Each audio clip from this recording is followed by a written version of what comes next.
If you're tuning into this, then you've probably had goals or set New Year's resolutions that you weren't able to follow through on, or maybe you felt like you let yourself down because you forgot about the goal, or you just really didn't show up in the way that you thought that you would have based on these goals and these dreams that you set for yourself. And this has definitely been the case in my life and in my business. And really, the biggest thing I think that changed that for me was not setting new goals on like the 1st of January. It wasn't getting more specific on the goals that I wanted. It wasn't dreaming bigger or even trying to just find a new way to set goals or get a new template or find a new journal prompt. Like, it was none of the things that you would objectively think are going to help you set more goals. But the thing that really did help me move the needle was something completely counterintuitive, but I learned several years ago, and it really changed things for me. And I want to tell you a couple stories about how this showed up for me, because I think that's kind of the best way to describe it. So when I was starting to learn to ride motorcycles, I wanted to ride motorcycles for so long, for at least a year or a year and a half, until I actually did anything tangible about this. And I would kind of sit there and be like, oh, I want to ride motorcycles so badly. I want to achieve this dream. I want to be a badass. I want to do new things. But it was so scary for me. And I didn't know how to do it. I had no basically playbook on like how to do this new scary thing.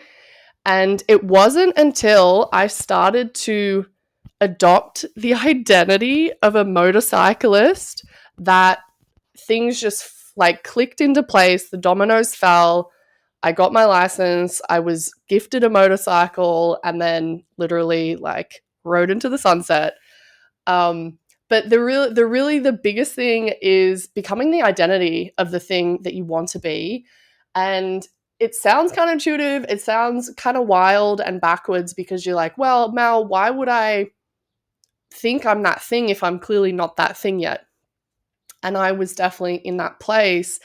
And pretty much every single like spiritual teacher or someone who teaches on manifestation is going to tell you about becoming that thing, being grateful for that thing and that personality that you want to become. So how did I do this really practically as a motorcyclist who wasn't a motorcyclist? So I started to be like, okay, what if I just considered myself a motorcyclist? Like, how would my life actually look if I adopted that identity? And it was very different to my world, like before me doing this. So pre-identity change, I was like that wannabe kind of. And then after it, I was just so more in the vibe of the motorcycling that it all clicked. So how did it look like? Say if I'm a motorcyclist, like I clearly dress differently. Like you could probably walk down the street, and if you saw someone dressed a certain way or had a certain swagger with a HD shirt on, you'd be like, oh, they probably ride a Harley Davidson.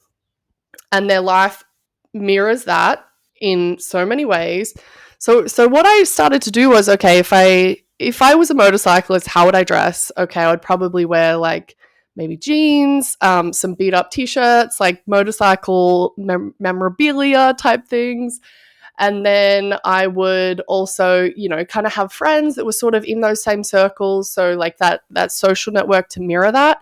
And then also, I would ride my motorcycle every day. Like it seemed like a no-brainer, but I was like, wow, my life would look really differently. And when I started to make those changes and integrate those little tactical things in my everyday life, I started to be like, oh, actually, when I put a Harley Davidson t-shirt on, like I feel differently. When I wear black boots with a 1-inch heel, like I feel really different. And then that then manifests and kind of gives you that daily confidence to be like, oh, like I can do this. I am going to sit for my license.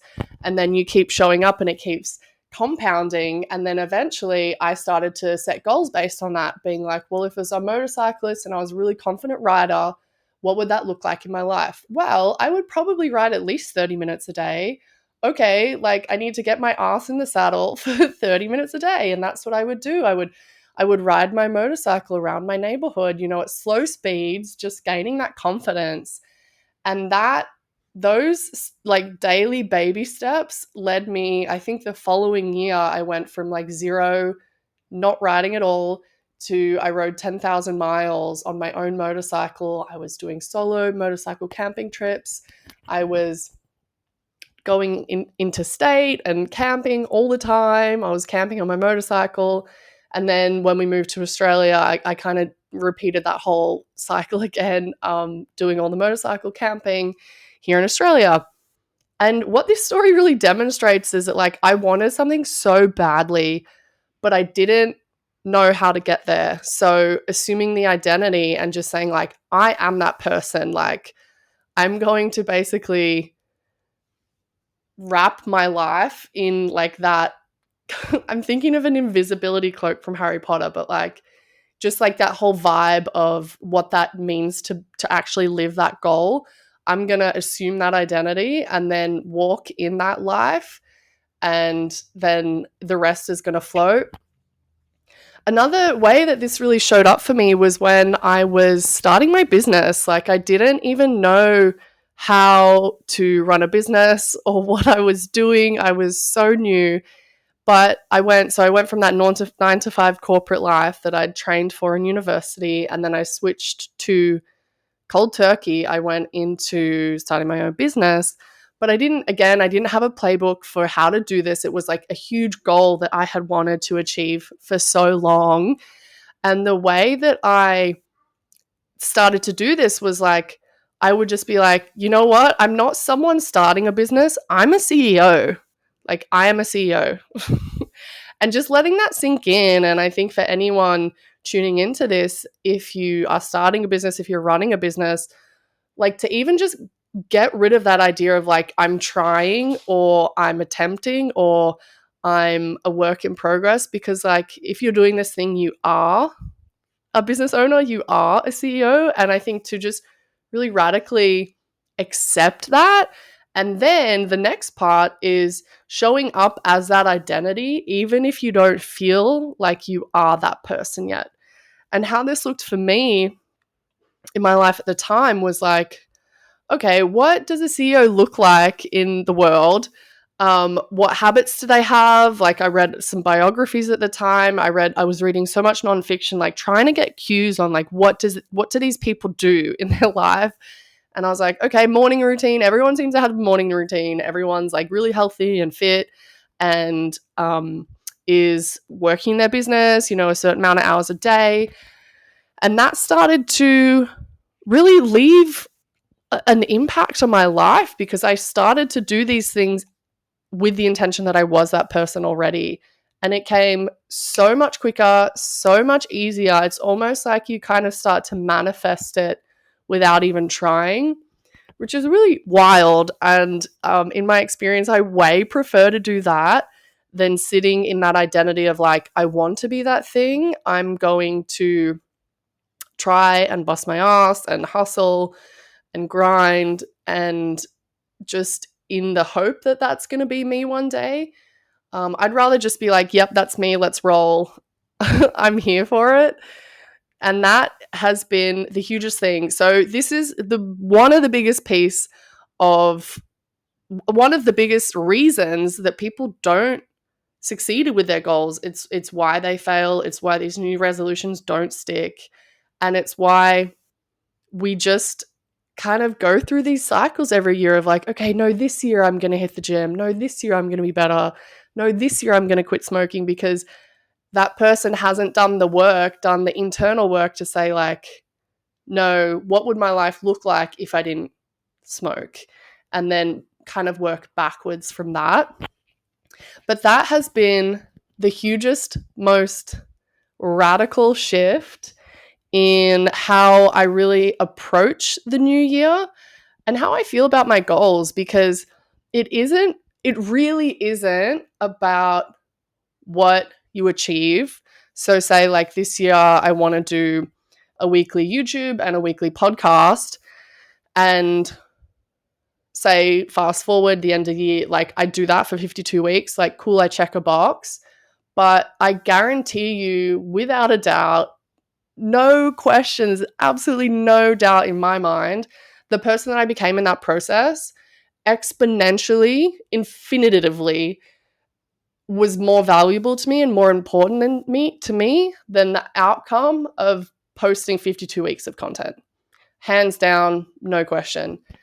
It is who you become in that process of the learning, the technical skills, the speaking skills, the confidence, also, interviewing people, meeting people, connecting with people on the internet, and learning and growing and sharing my message. Like all of these millions of things are so much more important than actually like the content that is put out.